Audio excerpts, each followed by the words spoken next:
Welcome back to the channel.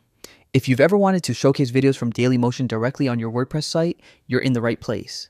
In this full 2025 guide, I'll show you a foolproof step-by-step method to embed the Dailymotion player into your WordPress site in just a few minutes.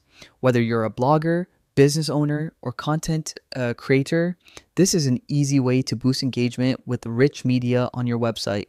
Let's dive right in. First, head over to wordpress.com and log in. For the fastest login option, you can click Continue with Google and choose your linked Google account. This will take you straight to your WordPress dashboard. Next, from your dashboard, look at the Quick Links panel on the right-hand side and click on Edit Site. This will bring up your WordPress editor where you can customize pages or posts. Now it's time to add the Dailymotion player. Inside the editor, click the Add button at the top left corner of your screen. This opens the block options where you can insert different types of content.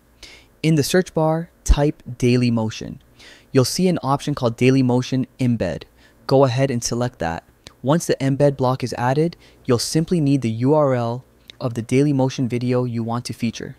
Copy the video link from Dailymotion, paste it into the block, and WordPress will instantly load the video player.